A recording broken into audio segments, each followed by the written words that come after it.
પિતાજી જે બને તેને પાસે ધન કોઈ દી ટકે નહીં, એટલે પિતાજીની પાસે ધનની માગણી કરવા લાગ્યો. એકવાર કંટાળી અને આત્મદેવે ના પાડી દીધી ત્યારે પિતાની છાતીમાં આની લાત મારી. આંખમાં આહુડા આવી ગયા. અરે રે, તેદી ઓલા સંતે વાત કરી હતી હાવ સાચી હતી. કાજુ બદામ ખાઈ અકલ ના આવે, ઠોકર ખાઈ અકલ આવે. તેથી સાંભળી લીધી હતી, પણ આજ સમજાણી કે આના વખતે તો છોકરા વગરનો હારો હતો. આ તા દીકરો છે કે દીપડો છે ખબર નથી પડતી. સામે ધોળે ને એમ થાય કે હમણાં ખાઈ જાય. એ કથામાં આપણે આવીએ, કીર્તન આવે, કોઈ કોઈનું નથી રે, કોઈ કોઈનું તો હોતા હોતા આપણે ગાતા હોય, સમજાય ને મજા આવે કે દુઃખ ના હોય. પણ અંદરની હાથેળીથી એ કીર્તન ક્યારે નીકળે? દીકરાની વહુ કંઈ કામ ન કરી દે, ઠામનો ડગલો ચિત્રીમાં પડ્યો હોય અને વાનીનો અવળો વાટકો લઈને પછી હાહુમાં બેઠા હોય, દીકરાની વહુ સામે ખાટલે આમ બેઠી હોય.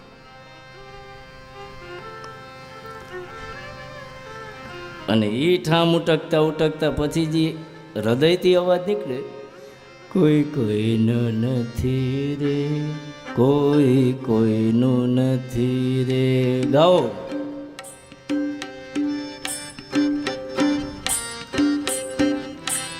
કોઈ કોઈનું નથી રે, કોઈ કોઈનું નથી રે, કોઈ કોઈનું નથી રે, કોઈ કોઈનું નથી રે. નાહક મરે છે બધા મથી મથી, કોઈ કોઈનું નથી રે. ભગના મરે છે બધા મથી મથી રે, કોઈ કોઈનું નથી રે. આમ ઠામ ઉટકતા ઉટકતા દીકરાની બહુ નામી હે ને બેઠી બેઠી બેટ પકોડા ખાતી હોય. એ જે તમને કહું તા છોકરો ઓલા ચાવીના રમકડા ડુક ડુક ડુક ડુક ડુક ડુક ડુક ડુક કરતો દોડીને એનો કયું કહેતો હોય. અને માં બીજા રેપ કે ખાટલી અંબાવને તો લઈ લ્યો હાથે.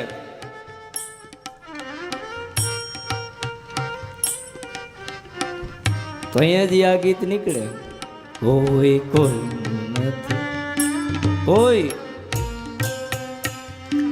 કોઈ કોઈનું નથી રે, કોઈ કોઈનું નથી રે.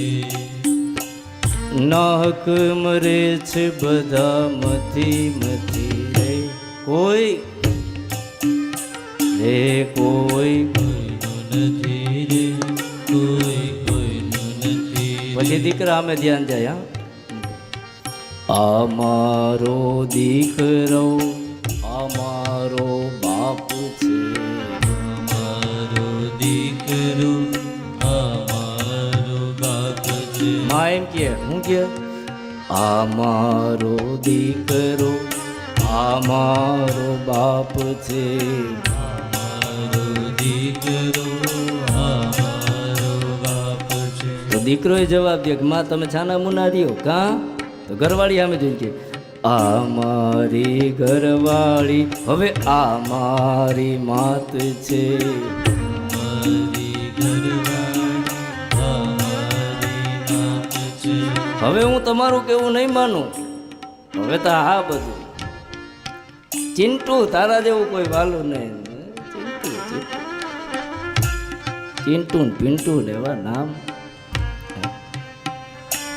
કોઈ કોઈનું નથી રે, કોઈ નથી રે, કોઈ કોઈનું નથી રે. કોઈ કોઈનું નથી રે, કોઈ કોઈનું નથી રે, કોઈ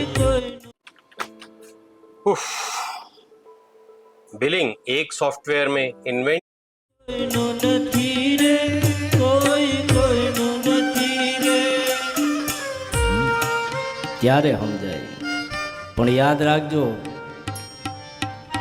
આ વૃદ્ધો છે ને એની સેવા કરવી તમારી ફરજ છે.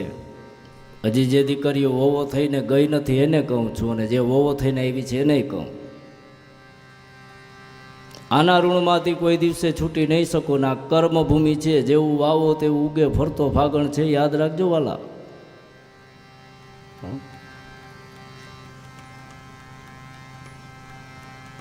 અટાણે તો બહુ મજા આવે, લાડવા બહુ મીઠા લાગે, ગુલાબજાંબુ બહુ મીઠા લાગે, પણ ક્યાં સુધી જીભના ચામડા ઉપર હોય જ્યાં સુધી પછી ડાયાબિટીસ થાય ને જે ચક્કર આવે ને સુગર લો થાય ને તકલીફો પડે ને એમ અત્યારે હામું થવાની ને બધું ધાયરું કરાવવાની મજા આવતી હોય, પણ જેથી વારો આવશે ને કર્મ કોઈને છોડતા નથી, યાદ રાખજો વાલા.